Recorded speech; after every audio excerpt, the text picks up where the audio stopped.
Start.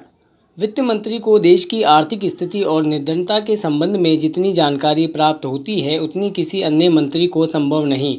Budget बनाते समय वैसे तो बजट में आय व्यय का ब्यौरा होता ही है, लेकिन मूल रूप से देश की आर्थिक नीतियों में इस प्रकार का परिवर्तन होता है तथा किस मार्ग पर वह देश को चलाना चाहते हैं, सरकार का लक्ष्य क्या है, इन सब नीतियों का बजट में विवरण होता है।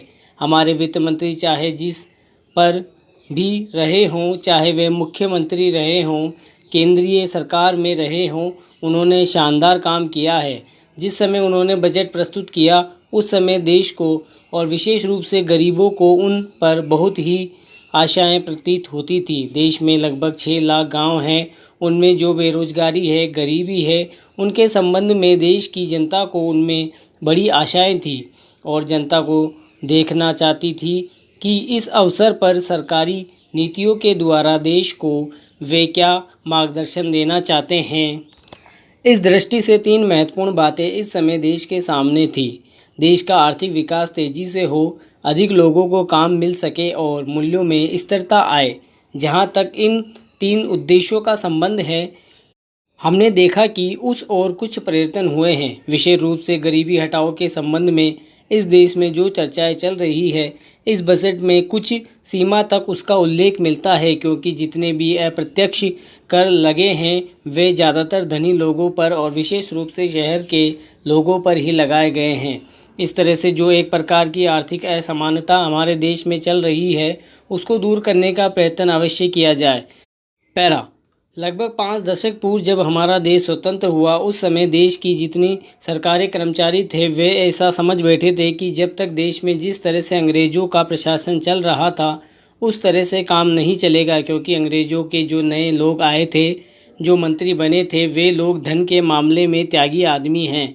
धन से उनको मोह नहीं है, लेकिन बाद में उन्होंने देखा कि हमारे मंत्री जो भी इस तरह से शानदार जीवन पसंद करने में लगे हैं जिस तरह से अंग्रेज करते थे, तब उन लोगों को कुछ आशा हुई कि हम लोग भी उसी तरह चल सकते हैं जिस तरह से पहले चल रहे थे। लेकिन अभी हाल में जो चुनाव हुआ उससे देश के धनिकों के मन में बड़ा संदेह पैदा हुआ है कि इस चुनाव के बाद उनकी स्थिति वैसी नहीं रहेगी जो अब तक चली आ रही है। गरीबों और अमीरों के बीच में अब तक जो बहुत बड़ा अंतर चल रहा था उसको अब तेज़ी से दूर करने का प्रयत्न किया जाएगा।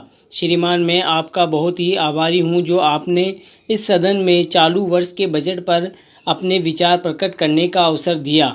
मैं इस बजट का समर्थन करना चाहता हूं।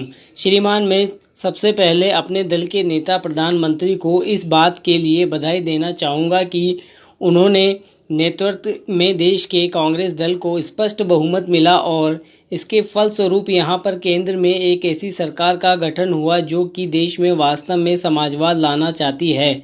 मैं वित्त मंत्री जी को इस बात के लिए बधाई देना चाहता हूँ कि लोकसभा के मध्य अवधि चुनाव में जनता द्वारा कांग्रेस दल को जो आदेश दिया गया था, पैरा, उन्हें स्मरण है कि और वह तन मन धन से उसका पालन करना चाहते हैं। वह आदेश था देश में सामाजिक और आर्थिक विषमता दूर करने का, देश से गरीबी, बेकारी और बेरोजगारी को हटाने का और देश के जो पिछड़े हुए हिस्से हैं उनका पूरा विकास करने का। साथ ही साथ इस बात का भी आदेश था कि देश के अंदर इस प्रकार की सामाजिक और आर्थिक व्यवस्था पैदा की जाए जिसके अंतर्गत जनता शोषण से मुक्त हो सके।